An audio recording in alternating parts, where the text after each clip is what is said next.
Welcome to the show. It is Wednesday, February 16th, I believe, and this is episode 8, I think, if we're keeping track in the proper order, of Science Bro. Right on. Science Bro. Say hi to some people in the chat. What's up, Southern Oregon? Thanks for tuning in. We got Zach tuning in, and the homie wanted to know about compost. We can totally do that. So today we are talking about the transition to living soil. And I still screwed up the settings on the camera where our books are crisp as shit. I don't know. But anyways, coming at you slightly blurry in 4K. I don't know. Yeah. But I'm a weed guy, not a computer guy. The books are fresh. You'll at least be able to see what we're reading back there. So that's kind of cool. We got some stuff to give away on this show. We got some new swag coming at you. We got some this is hard to do in reverse. There we go. We got some new measure master pitchers, rather. So we're going to be giving away a 1 liter. And we're going to be giving away a big gallon jug because we believe in accuracy. And so we're going to come up with some way to give those away at the end of the show. I think we'll do a random number generator or something fun. I don't know. We'll have to see. But nonetheless, what are we talking about today, Sarah? All things, well, not all things living soil. Mainly transitioning to living soil. We get a lot of people asking about this and transitioning to living soil, what it actually takes to, actually do true living soil and all the benefits that come with that if you're doing it right. So I think we're going to just dive in and talk about that, yeah? Look at this. Got perfect timing for guest Justin. What's up? Well, here we go. Yes. So I guess without further ado, essentially what the point of this episode is there's 1,000,001 people in the transition from anything outside of hydroponics. So just east of Rockwell on the organic scale, I guess you could say, we've got any number of combinations of cultivation styles that people use, and they want to move into living soil. And the purpose of this episode is to try and distill down those main stopping blocks for most of the people I talk to during my work week. And this is a brief effort to try and clarify where we should be going and what the goal is. So I think the first concept is old habits die hard.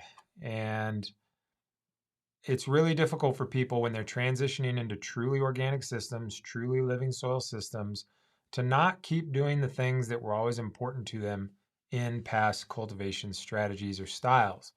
It's very common for people to want to constantly affect pH of their water. It's common for people to want water to run off. And in other cultivation styles, this was essential. If you're doing cocoa and you don't fully saturate that pot to run off, there's going to be a problem. In living soil, if you do that, you are creating a problem. And it gets really hard to communicate these to people and to get people to believe that this is the strategy that's correct for you. And being able to let go of those old strategies that were successful in the past, but will definitely be problematic in the future into living soil. And so, I don't know, some of the common habits: watering to runoff, constantly using pH up and pH down. Those are extremely antimicrobial and problematic. I would say most things that we do in the cultivation space, when you're not looking at the microbes, they actually are fairly detrimental to the microbes. Yeah, pH up and down is extremely antimicrobial. So if you're trying to do true living soil, pH products are a problem. So a better way to deal with it is to use fulvic acid, for example. So we use fulvic acid as a pH down, works quite well. For pH up, we balance the nutrients. So in living soil, pH is correct when solution strength is balanced. Soil pH is correct when soil minerals are balanced. Yep. And it gets very difficult. I think another one off the top of my head is going for high VPD targets. These are extremely problematic in living soil. And for some reason, above 60% relative humidity on the indoor scale, the soil will stay perpetually anaerobic, and you will never climb above those desirable ranges that we are trying to get into. And it's just a crazy phenomenon. We've seen it almost 100% across the board. I would even be so bold to say that 100% of the time across the board, it's not gone well. And this is across multiple consultants. It's not just our work. We're seeing this in our counterparts' work, that when indoor cultivators aim for that high VPD chart, that 60, 65, 70% humidity, 100% of the time it's problematic in living soil. And essentially what happens is, I think that the humidity in the air is keeping the moisture from the soil surface from leaving properly so that it stays kind of always anaerobic and waterlogged. I think it also affects transpiration in a negative fashion.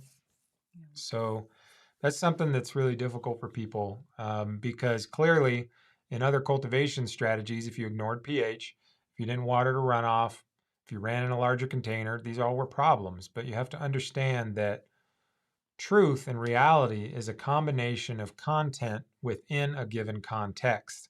And so it is not true and is not appropriate unless the content mix matches with the context. Yeah. And in the case of doing drain to waste on cocoa, yeah, you got to water to runoff and a little bit extra.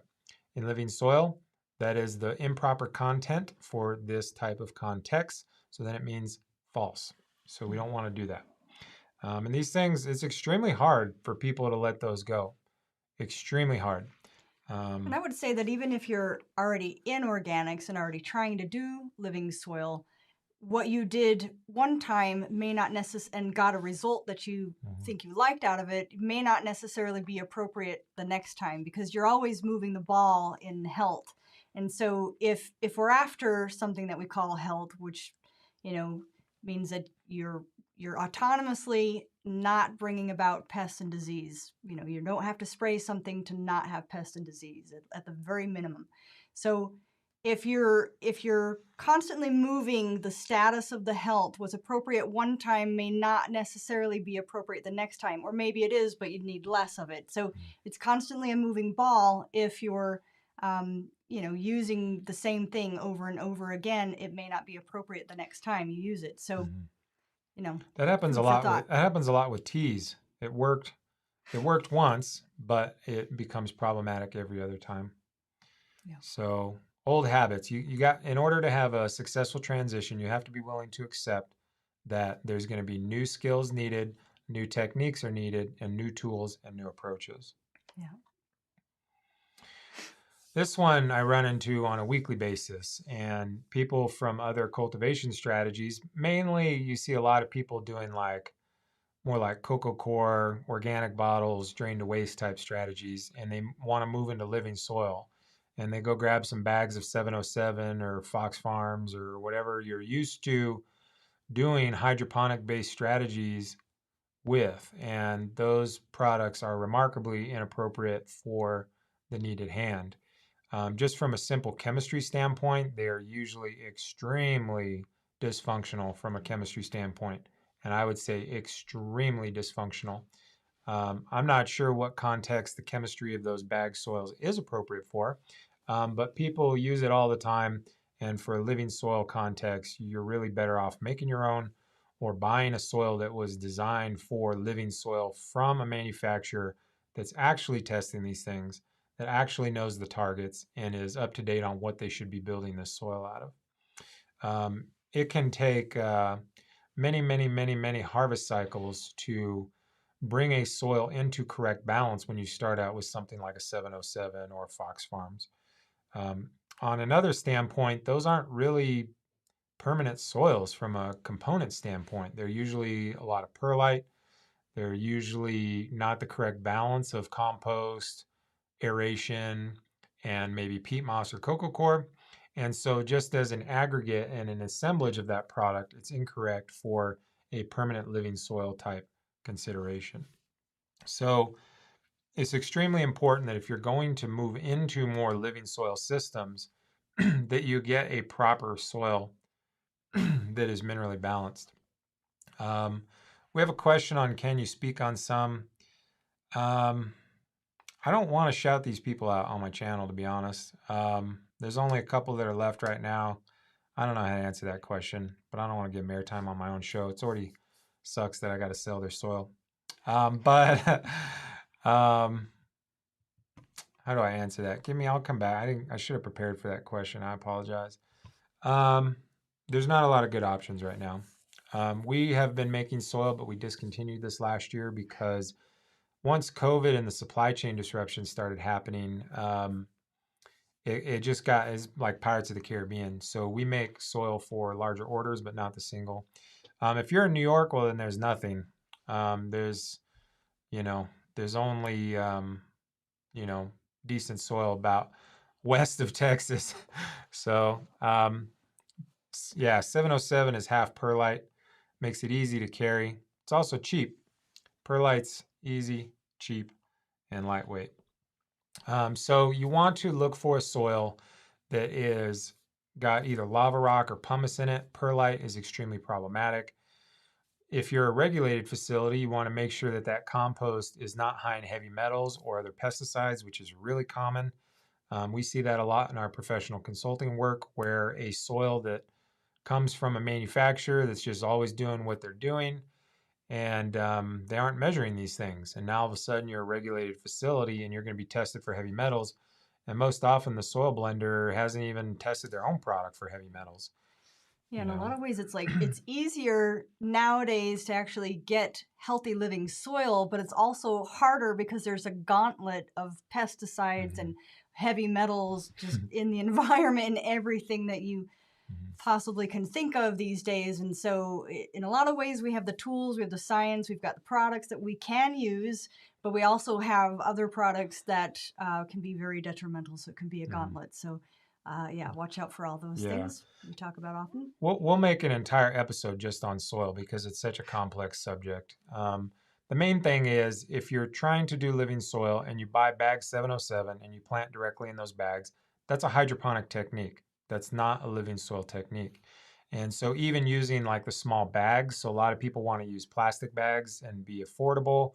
It's an inappropriate container for living soil. That soil is going to dry out excessively, and you're going to have you're just not going to be able to establish biology at all. So you'll be constantly fighting low yields, low growth rates, and pest and disease problems that causes you to keep pushing and pushing, which is the problem. So you want a soil that is being made by somebody that's got these things in mind. Most often at the small scale, we prefer to help people make it themselves. If you're only getting like 2 to 4 yards from one of the major retailers and you have this ship freight, at the end of the day, you're paying $600 to $700 a cubic yard with the way freight prices are right now. And you could go to your local supply store and pick up oyster shell and gypsum and whatnot, and it'll be expensive, but it'll still be less than $600 to $700 per cubic yard of soil. So lately, what we've been doing is we've been blending the minerals that are needed for a soil, and then locally you gather your own compost, your own coco coir peat moss, depending on what your desire is, and then you get the aeration component that is locally available to you. Yeah. That's my best suggestion, and there's other videos that we have on making a mock mix, and we're starting to see that roll through quite well. And so farmers will compile their soil making materials, so their peat moss, their coco coir, their compost, and their aeration. They will mix them together in the ratios that are appropriate for their context and situation. And then they send it into Logan Labs, and then I send you minerals that will turn that media into a desirable balance and quantity of nutrients. I think that's the best solution for small scale growers because the soils that are available commercially, they're acceptable, but we adjust every single one of them. Yeah. Um, And that's they're, just right on our yeah, website. You can yeah, go to our website. There's a little tab that says custom mhm, minerals. It'll take you right there. yeah. So I think that's going to be really popular for the coming years for the small scale. Sarah and I were able to mix 4 to 7 yards on a tarp in a weekend, and she's only that big. So we'll make a video called the Tarp Tech of how we mix soil on a tarp. It works really well. You just do it in small chunks. Use a black and yellow tote that everybody already has on their property.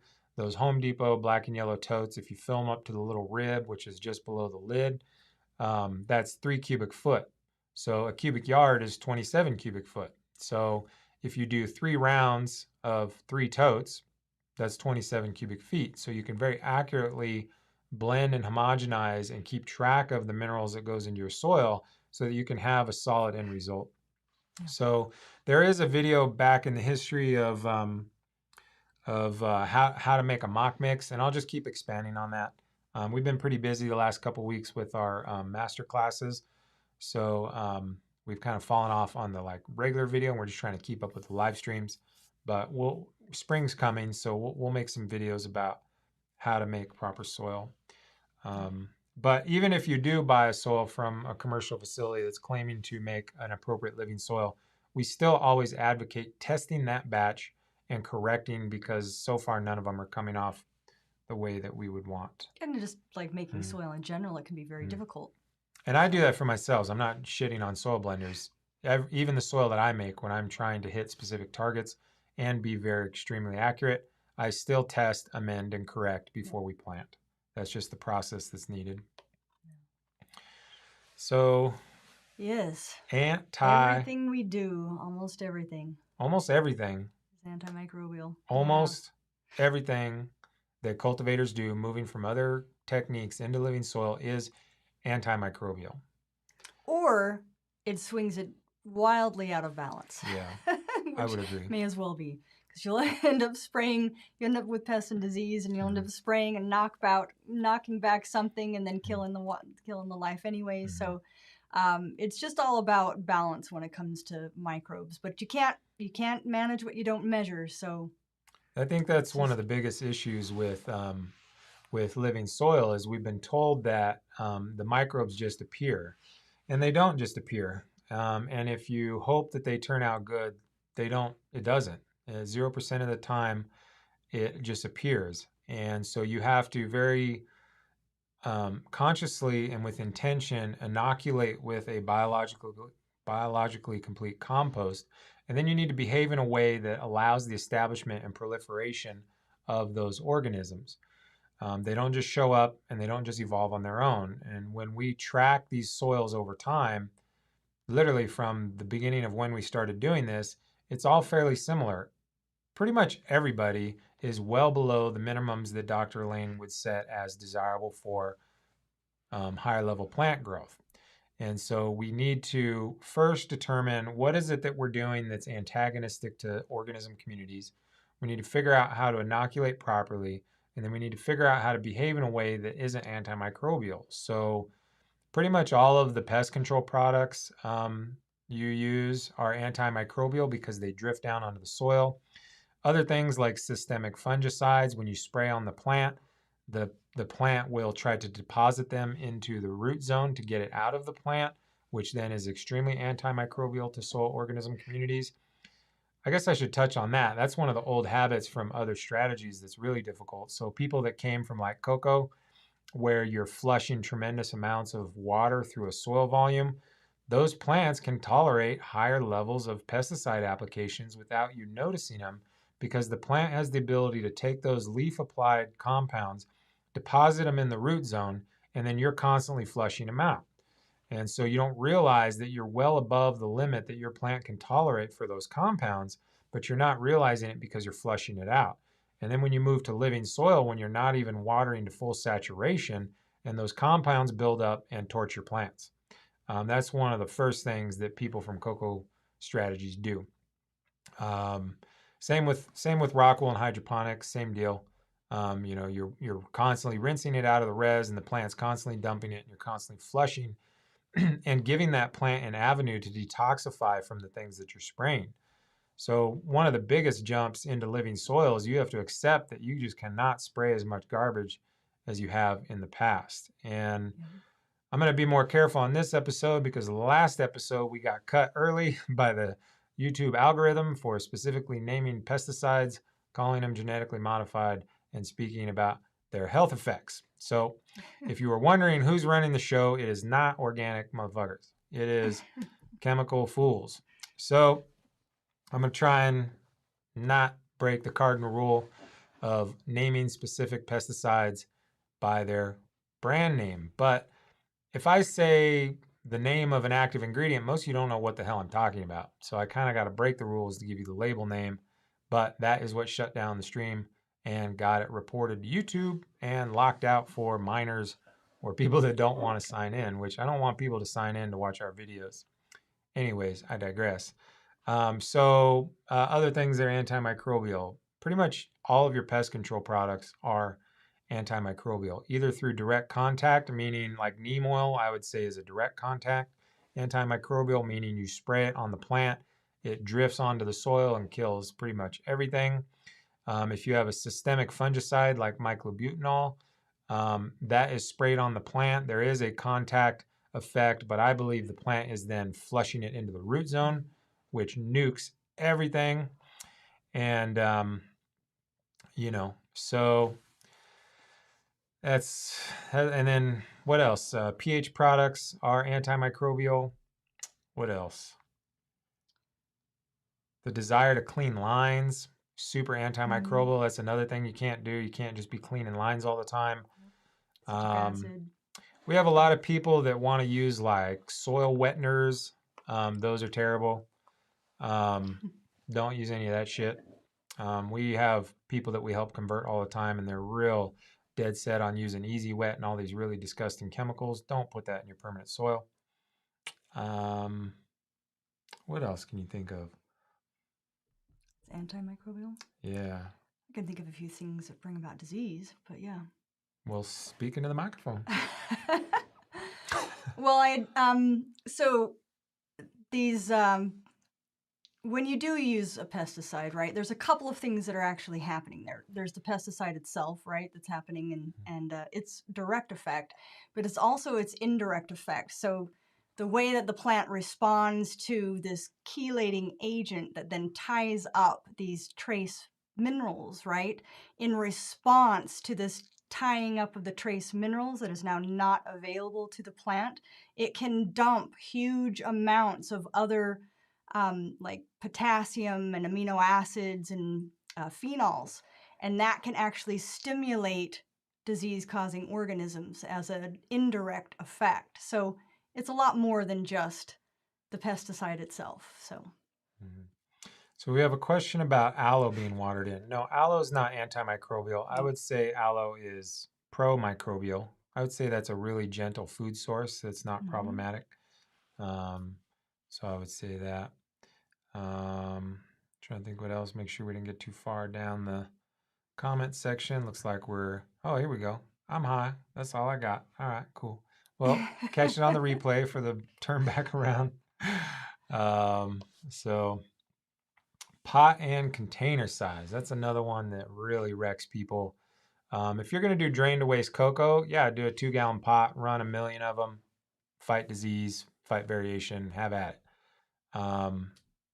If you want to do any sort of true soil grow, um, pot size is what screws everybody, especially with the new development in commercial spaces. You have an investment crew that's worried about their investment or maybe doesn't want to shell out the money for a large soil purchase. So you end up growing in like 15, 20, or 30-gallon pots. We've seen for several years this can be a complete disaster at scale.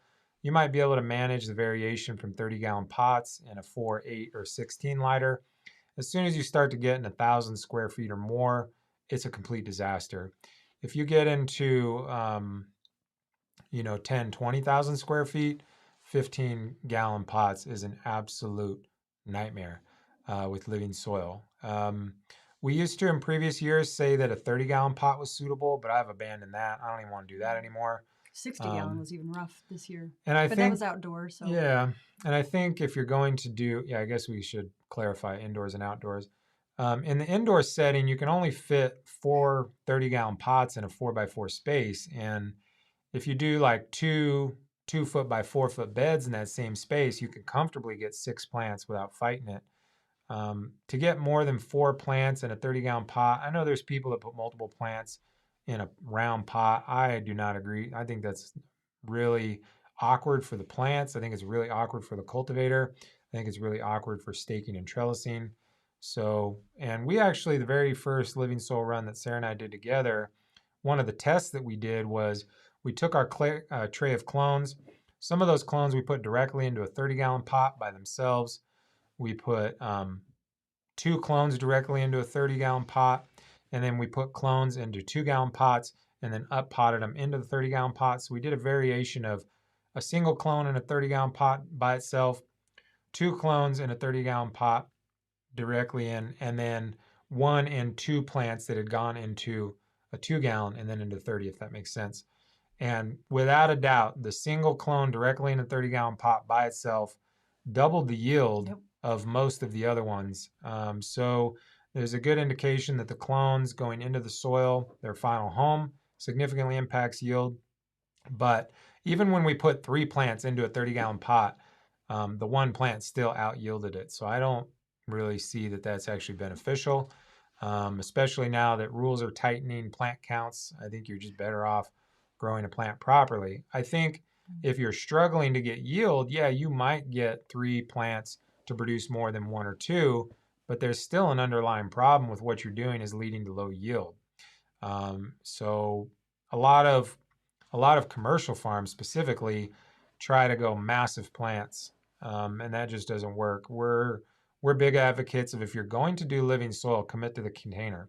If you're not, run a 13 to a 20-gallon pot and do cocoa with organic nutrients, which I don't want to do, but I'm just trying to reiterate how extremely important it is for giving yourself an opportunity to have success by having a soil volume that's large enough to sustain moisture, to provide a habitat for organisms, and allow that plant to do what it needs to do. Allow it to behave more like a Mm-hmm. native soil. Mm-hmm. So there's a question about aloe. I think this was in regards to saponins in water. Aloe is perfectly fine. We use that all the time. It's perfectly fine.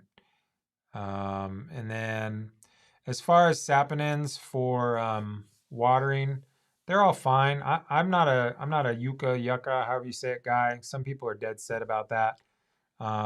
We prefer to use organisms, and Yes. they wet the soil. So one of the commitments into living soil. Do you want to speak on it? I was just gonna You seem say excited. when you do get fungi in your soil and Yeah. in good biomass, there's no Mm. need. There's no Yeah. need for the yucca and this. I mean, it's not that you can't. Mm-hmm. I'm not saying I'm not gonna take that away from you, Mm-hmm. but you won't need it, Yeah. especially when you start getting fungi in your soil. At any real functional level, you'll start actually retaining Mm-hmm. more moisture because Yeah. that's what they do as a function of nature. Yeah. So you really have to watch your watering when you actually Mm-hmm. do get good fungal biomass in your soil. Mm-hmm. So, food for thought. Yeah. Yeah. I think most people that are fighting for wettening the soil, they don't have biology. And as soon as you get real biology into that soil, everything changes about the characteristics of that soil.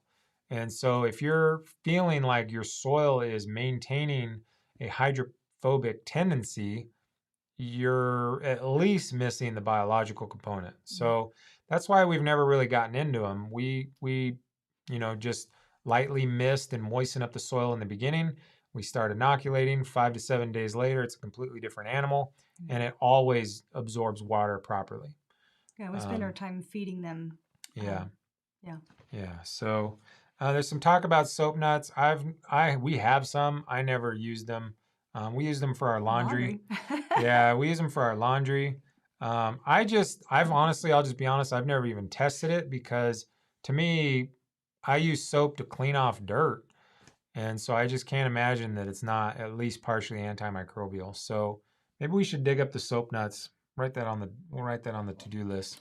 All right. See if soap nuts are antimicrobial. Soap nuts. Most of the advice from Coots is very antimicrobial. So I'm just going to go ahead and say. Well, neem certainly is, and it's natural. So it's not, not all things that are natural are not antimicrobial. They certainly can be. I have fungi. They make me happy. I agree. So I guess just to recap, if you're going to do living soil, don't do it in a plastic bag. Do it in one of the grassroots living soil pots. Do it in a wood bed. Do it in ground. We have some new pots that we'll announce next week. We're pretty excited about new developments coming. We are always adjusting, refining, and improving. We've got some really cool shit we're going to drop on you this spring. So, yeah, I mean, 4x4 bed if you're in the small space. I like to do narrow beds. So instead of a 4x4, I might do 2x4, especially if you got to move. 2 people can still pick that up. and lug it out of the house in a really bad situation. You got to keep that in mind, man. You got to keep that in mind. Sometimes the block gets hot. So this one really screws people up. pH. And you're perfectly valid in your concern for pH. If you go through any hydroponic technique, if you start to vary on your pH, all hell breaks loose. That's clear. Nobody disagrees with that concept. Where you start to really get tripped up is if you're growing in living, like actual living soil, and you start using pH up and pH down. Those are some of the most antimicrobial compounds that are in the cultivation space that get applied to the soil. I don't know what it is about them, but they just nuke the biology super effectively. So there gets to be this hyper focus of wandering pH, and this happens all the time when I try to, because we do a lot of transition. I guess that's why we're talking about this. We do a lot of farms moving from hydroponic, coco coir, other organic strategies into living soil. That is a large majority of our work right now. And guys or cultivators, guys and gals, I guess, but mostly the guys, um, get really hyper fixated on pH, and they're concerned about soil pH, they're concerned about solution pH, they're concerned about water pH. Most of the conversion people that we do, they'll still be pH correcting their water with traditional products, which delays the goal of ultimate yield and quality. And we never in the harvest cycle get to the desirable populations of organisms. And it can simply be because you're pH correcting your water. So we're not saying that we disregard pH. You just have to take a different strategy. That's a different scale as well. And it's a different range. Yeah. In my opinion, anything from 6 to 7.2 is perfectly fine. What's more important to me is what is the balance of my nutrients in that feed? What the hydro or what cultivators in general don't understand, and I'm a numbers guy, and we've done analytics on every type of cultivation strategy you can ever imagine. And when we do an analysis of those feeds that have been balanced to a perfect pH, none of them are balanced from a nutrient standpoint. And so we've gotten hyper focused on the tool that we have available to us, which is a pH pen, and we've almost entirely disregarded mineral balance of those feeds. Well, now hold on. It is a little rigged against you. I will say that. So, I mean, I'm just saying. I When you guess buy the we should. nutrients I off the guess we shelf, should. I they're guess a we little should rigged pair. against you Yeah. into swinging you into pest and disease by the way that they You're gonna manage get the a shut off. nutrients. You're gonna get a shut off. Just saying. You're gonna get a shut off. Stop it. I didn't name anybody. Shh. I'm gonna mute you. So what Sarah's talking about is like you can't go to your hydroponic store and formulate a nutrient recipe that I would define as balanced and appropriate for cannabis. So that's a whole different episode. But my big thing is people get hyper focused on correcting pH, and there's no consideration for what's the mineral balance of that solution. And when the positives and negatives of that nutrient solution are in balance, pH will correct down to the 6 to 6.2 to 6.4 range when those minerals and nutrients are balanced in that solution. We've been able to do this with hydroponic growers using tap water, so you can still balance the nutrients that you add to that water, still get the desirable targets, and still have a desirable pH that's slightly adjusted. And so my big objection is you're adjusting pH to get this magical number, but those pH up and down products are potassium and phosphorus usually, or sulfur. And so you're adding nutrients with every milliliter of that pH up and down in an effort to get a correct number. And then when you're doing this in a non-living soil system, you have to get that pH right, right? But in a living soil system, the microbes manage the pH. So, this is why Elaine talks about that F to B ratio. There is a pH control that happens there with the compounds that each of those base organisms create. So it's a little different. Yeah. And and so we got a good comment here. In living soil, you have to trust that there's a relationship happening between the plant, sugars, communications, and soil organisms that is radically changing pH across that entire root zone, depending on what the plant wants. And the most important thing, in my opinion, is that the nutrient solutions that you're feeding are first balanced from a mineral chemistry standpoint, and then the secondary consideration is the pH. So when we do this in our professional work, I will balance the nutrients with a given water source. We send them in for analysis and we adjust the ratios of calcium, magnesium, potassium, phosphorus, trace minerals, nitrogen, etc. And when you further tweak those into a desirable range for cannabis or other plants, the pH will start to self-correct. And in the cases it needs to be dropped a few points, we usually use the fulvic acid from Organics Alive. They call it FPF. That is extremely capable of lowering pH by even up to 1 full point with less than 2 milliliters per gallon. So what we do is we use less than 2 milliliters per gallon of the Organics Alive FPF in order to lower pH if that is a desire. But that's a secondary consideration um, after you've already balanced the nutrients in that solution strength. So, And again, it's a much wider range mhm, that's acceptable for the soil organisms. mhm, They're managing the pH for the most part. mhm. So, and this is a question I guess we should, before we move on to pH, I should answer this for soil. So, soil soil balancing is confusing, and one of the principles, I'm not sure about the intelligent gardener. I have some disagreements with the Solomon sheets and the strategy that he professes for mineral balancing. I think it's still beneficial to read, but I just do disagree with his approach, which other cannabis consultants that are good at mineral balancing also disagree. But when soil chemistry is balanced from a calcium, magnesium, potassium, sodium standpoint, pH will start to self-correct. And so if the cations, calcium, magnesium, potassium, and sodium, are out of balance, then the pH will be either significantly higher or significantly lower.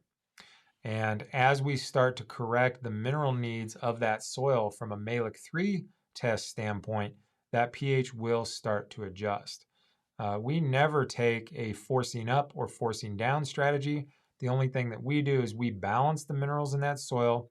And if you need to increase calcium and you need pH to go up, well, then you use an alkalizing calcium amendment. If you need it to go down, you use a more acidifying amendment, like maybe gypsum that has some sulfur. I would agree here the ideal soil is better. I think it's good to read all materials and distill down into what really works. I think the practical math in the ideal soil is better, even though I do disagree with some of the statements in there as well. What I do agree with is that balancing base saturation on the Malic 3 test is the most essential for living soil systems. There are others in the industry that direct towards the saturated paste test, and they say that the Malic 3 test is inaccurate because the sample size of the Malic 3 test is too small. I would beg to differ that these consultants and advisors, their own sampling size is too small to see what the Malic 3 test is actually showing them. When you work intimately with a soil blending facility and do multiple Malic 3 tests, the variation in that soil will become revealed to you. And that's what we've done. We've done an insane amount of measuring and quantifying of soil. When the Malic 3 test is varied, it's because the soil is that varied, and we see that all the time. Well, and context is everything. So Mm. when, if you're relying on microbes and you're measuring these microbes, they are the ones that make it available and soluble from the Malic 3 test. So you've got to rely on the Malic 3 test more than the Mhm. other because you're working with microbes. Yeah. So this is an interesting. So I think the first part here is correct. So as pH drops, potential hydrogen or exchangeable hydrogen increases, which that is true. So you don't get any exchangeable hydrogen on the soil test when pH is above 7. And it does interplay into the calculation for TCEC, which that's what that is, total calculated exchange capacity. Um, Mm. so this is where people get really confused with the Malic 3 test when they're working through a mineral balancing. And a lot of the soils that are offered to cannabis are using marine based compost, which comes with very high quantities of exchangeable hydrogen, which throws off the base saturation values. So when people try to calculate it, they can't ever correct the numbers and they say the test is junk. It's actually the compost in your soils that junk, and it's affecting the results. So in the case of so probably what was happening was something was driving that pH down to cause that available exchangeable hydrogen. So if you're feeding with fish hydrolysate, they use a hydrogen-based product to stabilize that fish product. So you get a lot of contribution of exchangeable hydrogen over time. I'm not sure the exact chemistry, but there's a episode with us and Dr. Art Anderson on Future Cannabis where he explains it. Maybe we do a whole episode on that. Or if you're using some sort of marine life based compost in your soil, it always starts out extremely high on the exchangeable hydrogen. The problem there with that situation is the exchangeable hydrogen will start to dislodge other cations from the soil particle, making them unavailable or oxidized or complexed or something disruptive. So that can be problematic from a balancing standpoint. And when people are working through their calculators, unless you lower that exchangeable hydrogen value in your calculator, you're not going to see the base saturation rates balance. So that's the number one thing that trips people up. So if your exchangeable hydrogen is very high, you need to figure out how to lower it, which is not contribute more over time. So that means less marine life based compost, less fish hydrolysate, and then start to balance those minerals. Um, I would strongly disagree. Cannabis loves extremely fungal dominant. Where this has gotten really confused is through the different advisors through time have been misunderstood of what organisms are what and what is beneficial for plant growth. So in the past, when tea brewing aficionados aimed for bacterial dominant, they got less bad results than when they went for fungal dominant. And so they were confused into what actual beneficial soil fungi were. And as you increase what we would define as omycetes, then yeah, things do get worse. And cannabis does not like that.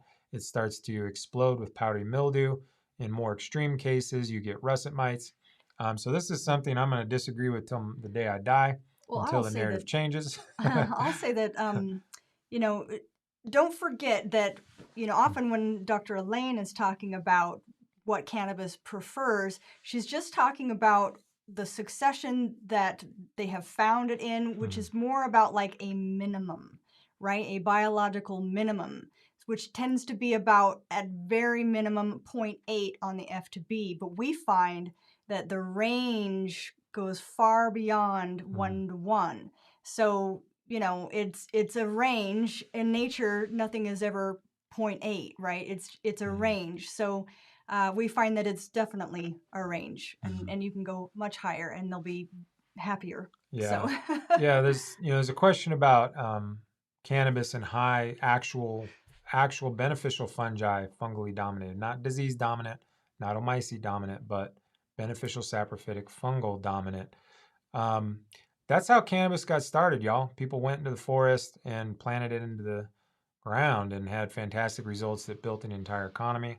So I think they did great. You have to try and figure out where's the low pH coming from. So soil fungi produce organic acids, so that's why the pH can be lower.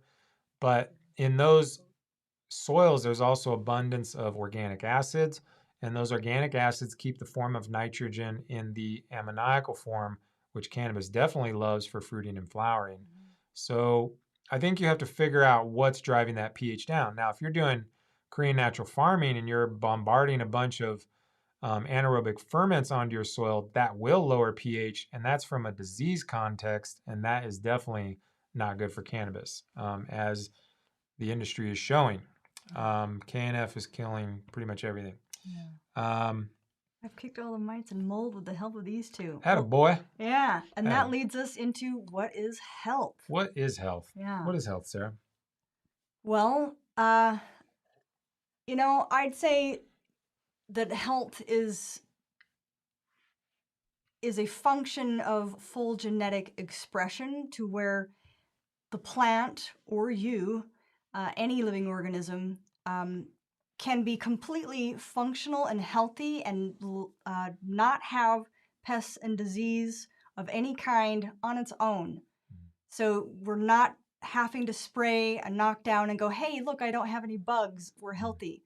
Well, kinda, But if you had the bugs and you're spraying them down, that's the same thing as taking an aspirin, or a blood pressure medication. You're Mhm. not going to get rid of the high blood pressure by just taking a blood pressure medication, right? You Mhm. may lower it, but you're not getting to the cause of it. So, there is a fundamental fact, scientific fact, that all living organisms need minerals, they need amino acids, they need fatty acids, they need organic acids, and that includes your bacteria and your fungi.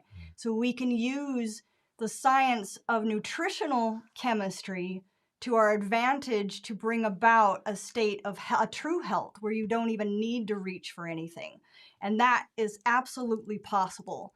So if there's anybody out there that says it's not possible, just let that be their belief system, but it is absolutely possible. And you're not going to get there through pesticides. You're not going to get there through imbalance of nutrients. It's just the way that it works. And Mhm. so we do have the science to understand what brings about this health and this balance, and that makes it possible to not even need pesticides. Mhm. So, Which is tricky for people to wrap their mind around because most people believe that bugs are just a part of the problem, and they're just like every time I go back home, I sit down and meet with friends from high school and whatnot, and we talk about plant health and their little home grows or whatever they got going on commercially. And the last time I went down and talked with someone I've never talked with before, was a friend of a friend.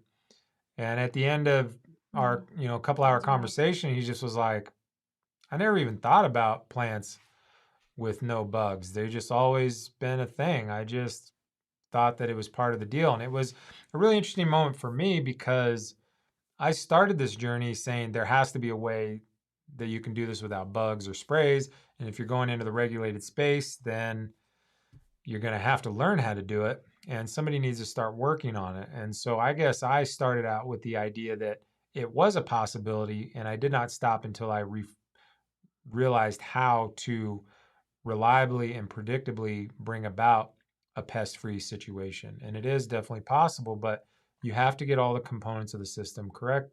And you don't necessarily have to do it only in living soil. If you balance your hydroponic reservoir, you can do pretty good at it. But But you'll need some bacteria. You'll yeah, need and some you're going to need some other biology. things. But I'm just trying to say it's not just a living soil thing. I Sure. think you can definitely be mold free in hydroponic systems. We've done that for a good handful of people, very large facilities, and just balancing the reservoir and changing a couple things that they do, and you get the powdery mildew to go away because it's mostly a nutritional imbalance coupled with an environmental imbalance. But so this brings up Hmm. a really interesting point, though, is that if we get used to commonly seeing something Hmm. like pests all the time, and then we think that that is normal, that's kind of where we find Hmm. ourselves in today, generally speaking, right? We start to think that cancer is normal. Hmm. Back in the day, it was very rare for anybody to get cancer. Now it's 1 in 2 men and 1 in 3 women. It's so this trend towards unhealth, this disease state is happening, and there's a Hmm. reason for it. When we don't utilize nutrition and we don't utilize microbes to our benefit, then the trickle down effect is we rob ourselves of those nutrients, and everything. We are a high level predator, right? And everything affects us, and that's just the way that it is. So whether you're growing cannabis or whether you're also growing fruits and veggies, it's important to understand the science that brings about health for you, because you're a top level predator, but Hmm. you affect everything in between that food and you. So Hmm.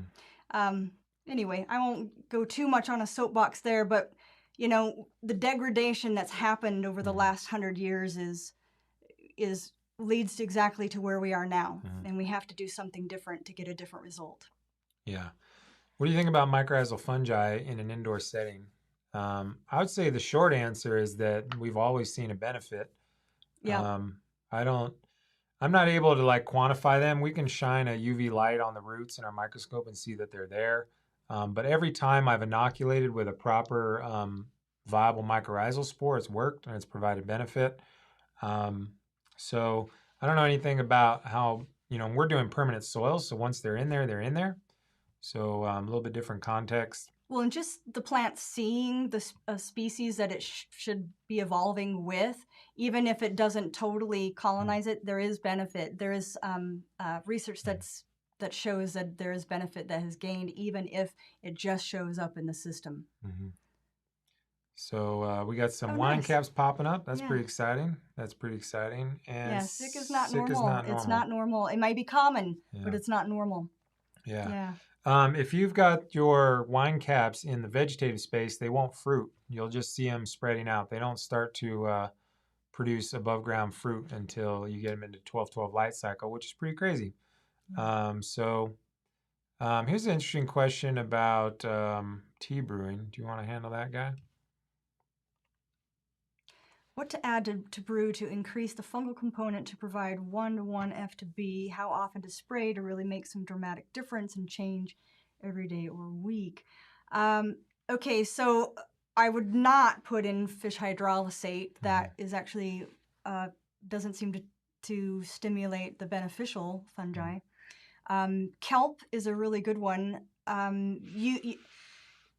Kelp can be beneficial in a lot of ways, but not all kelp is the same. So we have found that just because it's a seawater harvested, that you can get a lot of salt with different types of kelp. You can get a lot of potassium as well.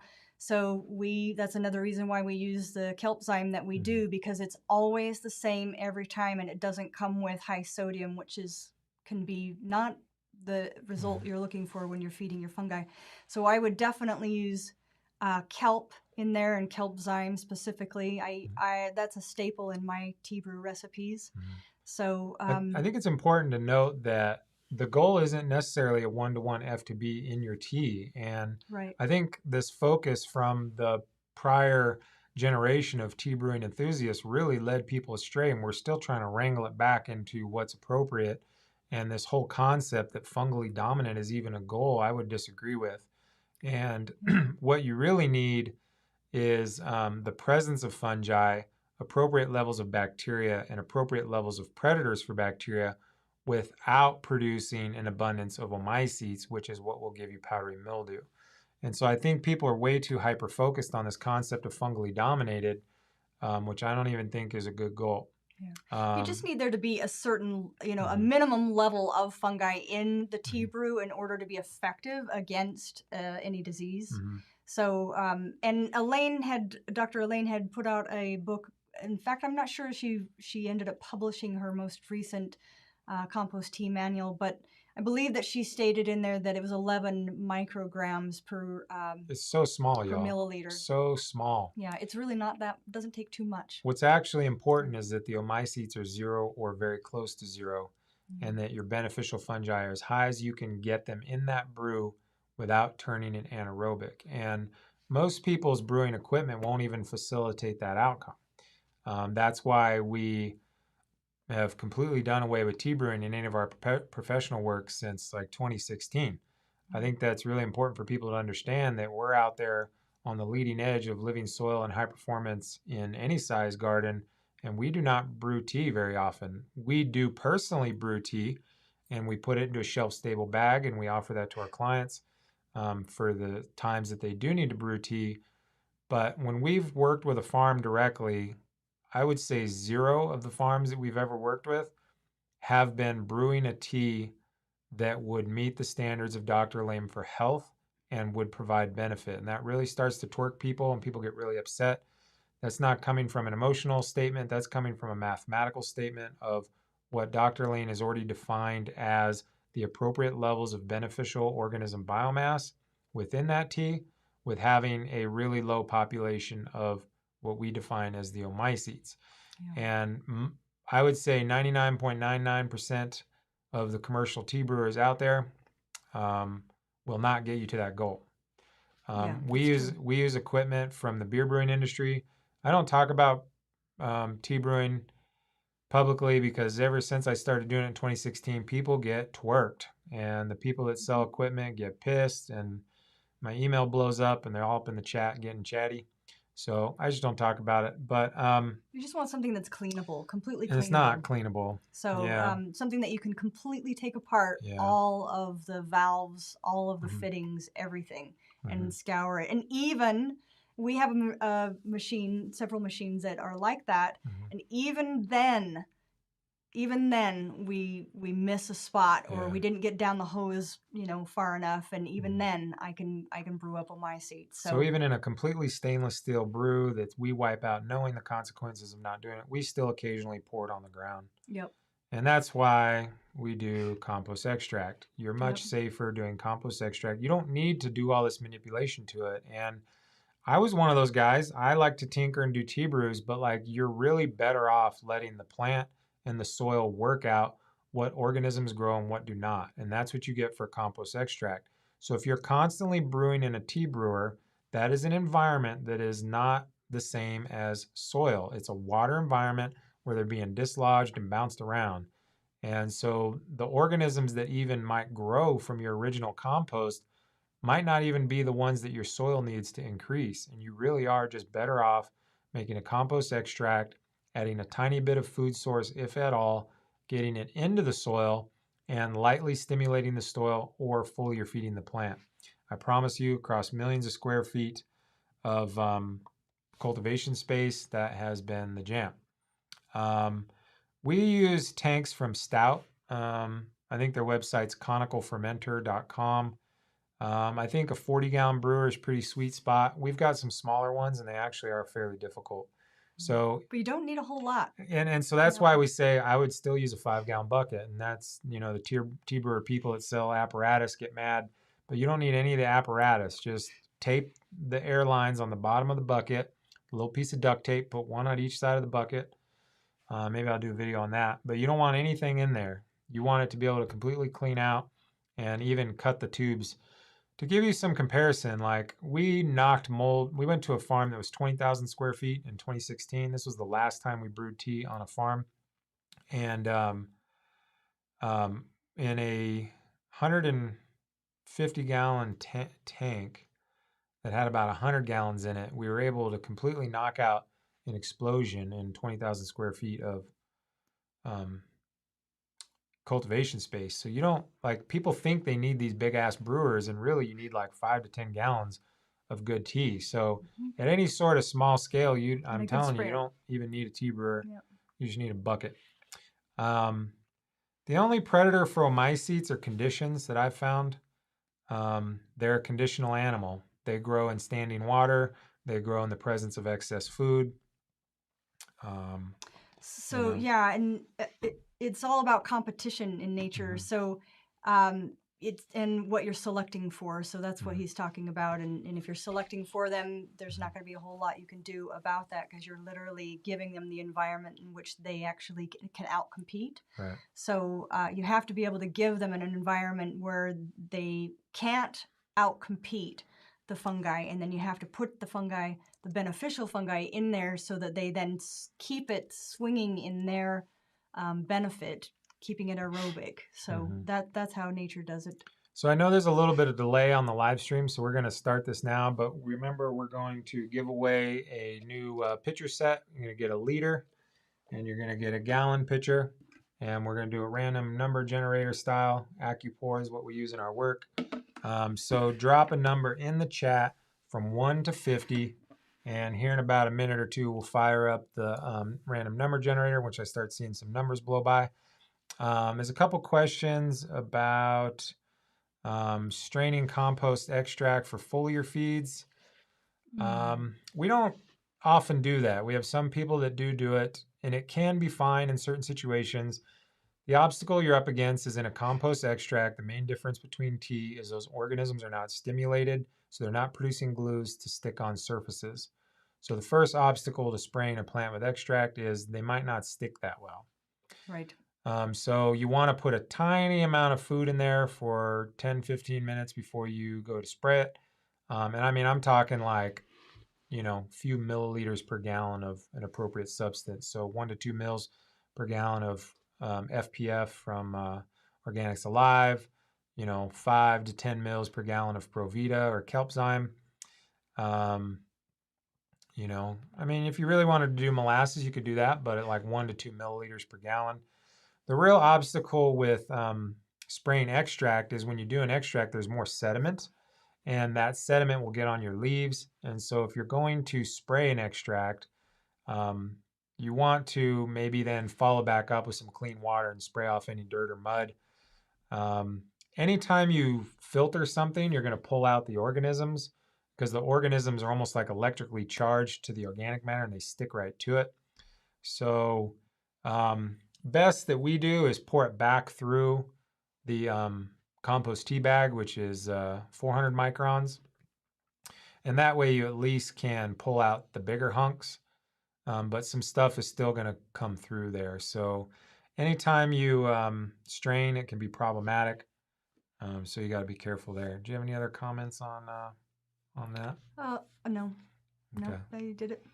Okay. There was just one on, can I boost bacteria predators adding alfalfa to compost extract? To compost extract. Yeah, you might be able to do that. If you're adding it to the compost extract, I would just be careful that you're not then placing it on a ton of it on the soil surface. It can be pretty stimulating to the bacteria.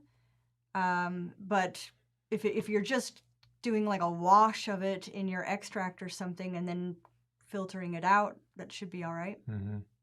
I guess the first question would be, do you need more predators? Right. And I think if you're asking a question like this, it sounds more like a soil food web student. So I would do a proper protozoan infusion and add it at an appropriate rate of a few percentage. So that's the tough part, is you got to make a large volume to get the protozoan infusion going, and then you only add like a few percent, like 3-4% of that solution to an extract. In that case, yeah, it rages, but that's an extremely high level strategy, which we've done. We just don't do that much complication anymore. Yeah, we just make good compost and use that. So it's the safest. Yeah. All right, are we ready? Yeah, I'm going to try this. This could get wild. This could get wild. So I got to do this real quick. I got to put this over the wife's face. Hold on. I think we'll be all right. There we go. Let's, whoops. Wrong button. There we go. All right. Is that working? I think that's working. You guys can see that. There you go. Let's see what yeah, I think it's working. It's covering my head a little bit.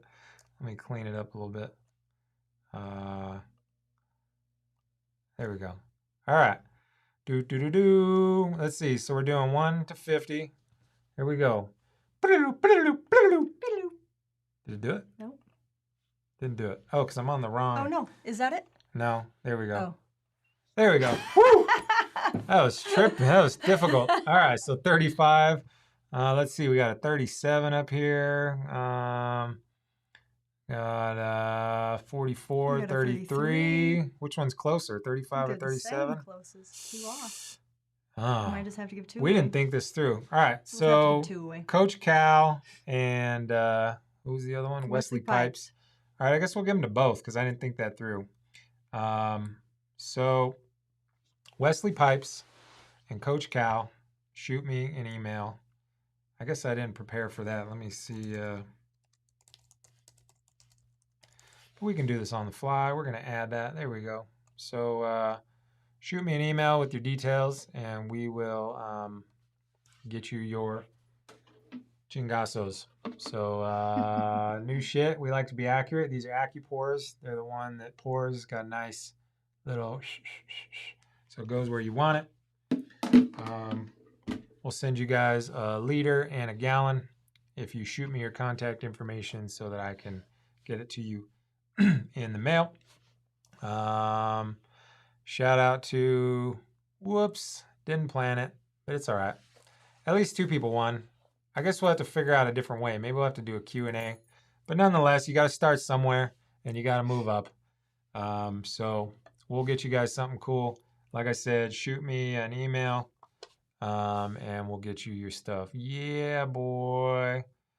That's what's up. So jump in, participate, be part of the community, and we will reward towards you. So What's thanks up, again for Smiley? everybody. We got about our hour down.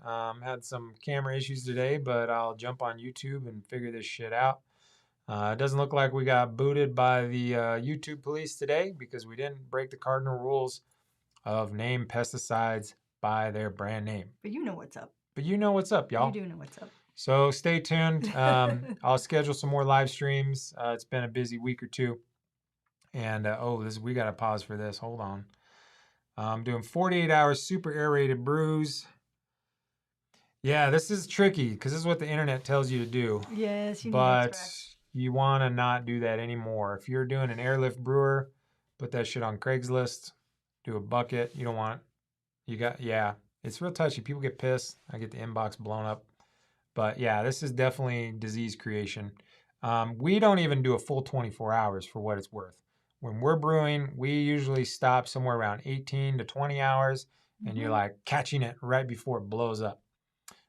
So I don't know. Maybe someday we should do a Tbrewing episode. But again, man, that gets the internet on fire, and it's just Yeah. not worth it. Like we're trying to communicate, but like, man, haters gonna hate. But on that, hit you with the start bars.